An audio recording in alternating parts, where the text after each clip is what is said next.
Welcome back to the deep dive. We're here to really cut through the noise and give you the signal. And today we are diving deep into, well, let's face it, one of the most crowded and confusing markets out there, hair growth solutions. I mean, you can barely scroll online without seeing some promise of a miracle cure, right? A new serum, a revolutionary pill. So our mission in this deep dive, using this really comprehensive buyer's guide as our roadmap, it's pretty simple. We want to give you a critical framework. We want you to be able to look at a product claim, understand the real science, the evidence behind it, or maybe the lack of evidence, unfortunately, and know what's actually safe, and maybe most importantly, know when it's time to stop experimenting and, call in a professional. Okay, so let's get into it. Diagnosis first. That seems critical. Oh, absolutely critical. Look, the product strategy has to start with the biology of hair loss. That's the foundation. We have to get this clear right from the start. If you don't know the specific reason for your shedding, well, you just can't set realistic expectations for any product you might try.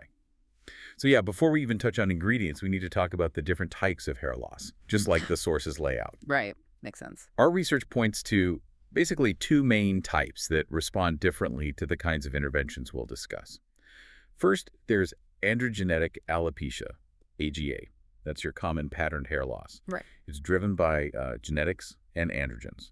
So what that means is it's progressive, and it really needs ongoing, consistent management, maybe even systemic treatments down the line. Okay, so that's the genetic patterned kind. What's the other main type? The second one is telogen effluvium, or TE. Now, this is fundamentally different. It's usually a temporary disruption.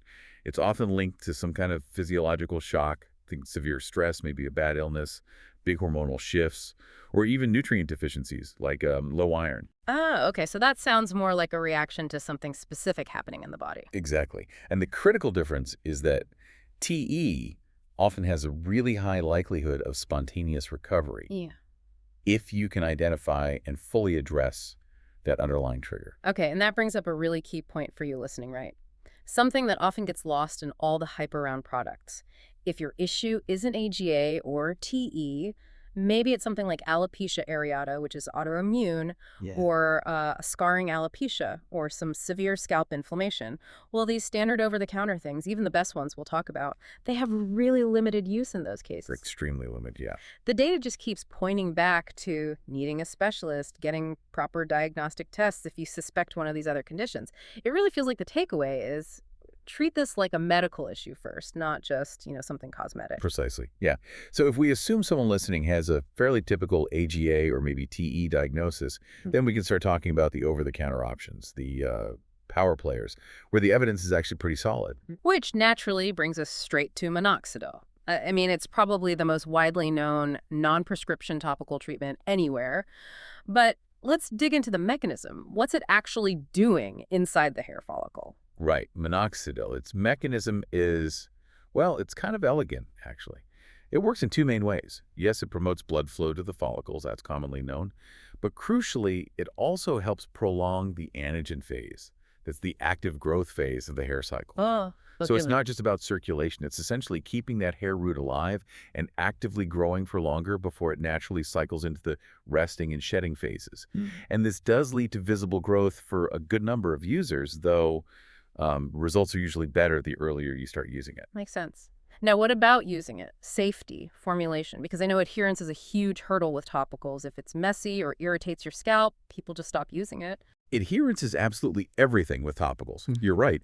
Common issues are, standard scalp irritation, maybe some flaking, or contact dermatitis. Formulation-wise, you've got the solutions. They often contain propylene glycol, can leave a bit of a greasy feel. Yeah, I've heard that. And then you have the foam formulations. Many people find those easier on the scalp, less irritating, and they tend to dry faster, which helps with styling. Okay. Now, safety. Systemic effects are rare with topical use, but the sources do caution. Vigilance is needed for people with pre-existing cardiovascular conditions, because technically, minoxidil is a vasodilator. Right. Good to know. Okay, so beyond minoxidil, the other common OTC product mentioned in the guide is shampoos with ketoconazole. Most people just think dandruff shampoo for that one. And that's its primary job, really. It is an antifungal. It's effective against malassezia, which is a common yeast linked to dandruff. But, and this is key, it also has anti-inflammatory properties. So the research suggests that beyond just tackling fungus, it can offer a modest, and I stress modest, indirect benefit for hair density. This seems particularly true for people whose hair loss might be made worse by underlying scalp inflammation or, that fungal overgrowth contributing to extra shedding. So it's like a helpful add-on maybe, but not the main event for growth itself. Exactly. It's a useful adjunct in certain situations, not a primary growth stimulant like minoxidil. Okay, got it. So we've hit the big names in the non-prescription aisle. Now let's shift gears. This is where the safety requirements, the stakes, they get much higher. Prescription options, specifically the oral anti-androgens, typically used for men with AGA. Let's dive into finasteride first. Right, finasteride, often seen as the sort of gold standard for treating male pattern baldness, pharmacologically speaking. How it works is it inhibits an enzyme called 5-alpha reductase type 2. This enzyme is what converts testosterone into dihydrotestosterone, or DHT. And DHT is that really potent androgen that shrinks the hair follicles in guys who are genetically susceptible. The main driver, basically. It's the main driver, yeah. And the clinical data supporting finasteride's long-term effectiveness, it's quite robust if it's used consistently. But, and this is a big but, isn't it? The data also highlights potential side effects. That seems like a huge factor for anyone considering it. It is, and it needs clear communication. We're talking about potential side effects like reduced libido, erectile dysfunction, and even potential mood changes. Does the source material give any sense of how common those are, or is it more about the potential severity? It's really both. In the major trials, the incidence rate is relatively low, often just low single-digit percentages. But if these side effects do occur, their impact on quality of life can be significant.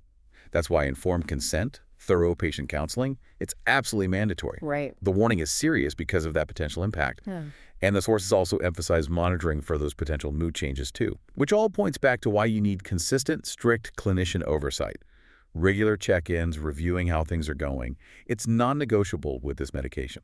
Okay. And very briefly, the sources also mentioned dutasteride. What's the difference there? Dutasteride is generally considered more potent. It inhibits both type I and type 2 5-alpha reductase.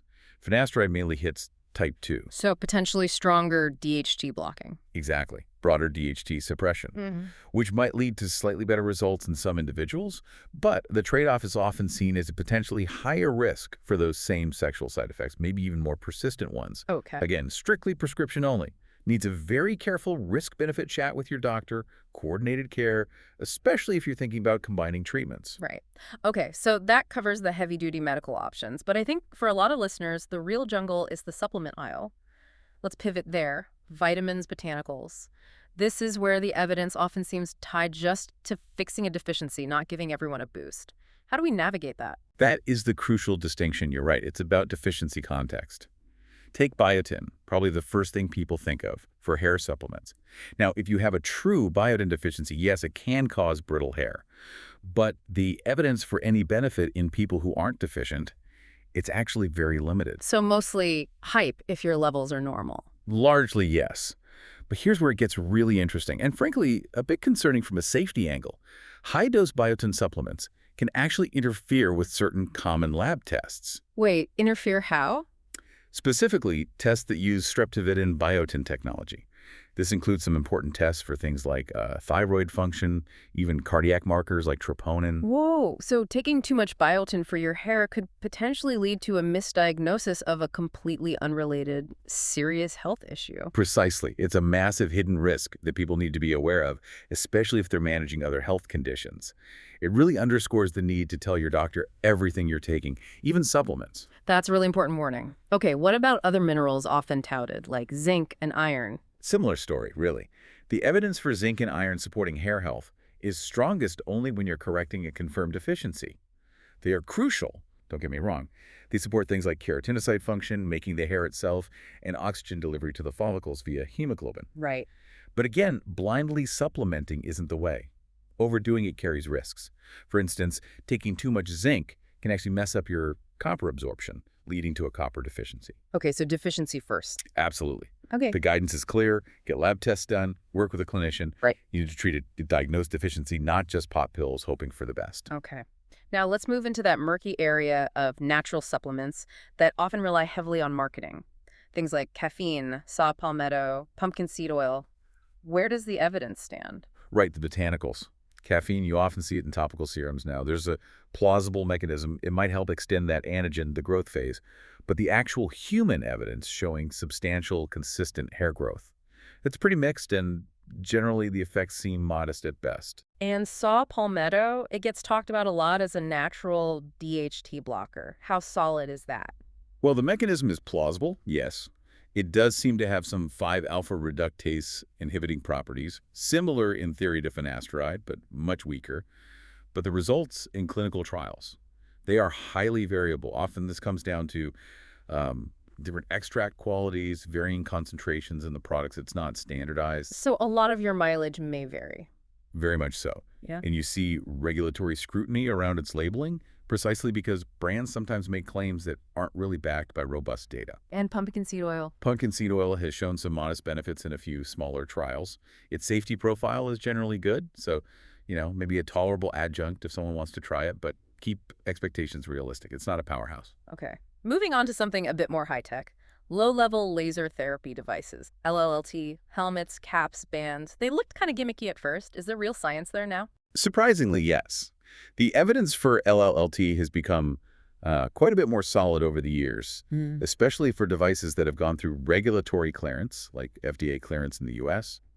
Randomized controlled trials have shown measurable improvements in things like hair count and hair density for some users. The idea is they stimulate cellular activity within the follicle, kind of waking things up.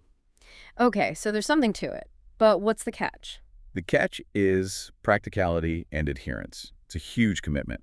For these devices to work, you need high adherence. We're often talking about sessions of 20 to 30 minutes, multiple times per week, consistently for months on end. Wow, that's a big chunk of time. It really is. And we need to tell you, the listener, the best product in the world, even if it's a fancy laser cap, is useless if you don't actually use it consistently.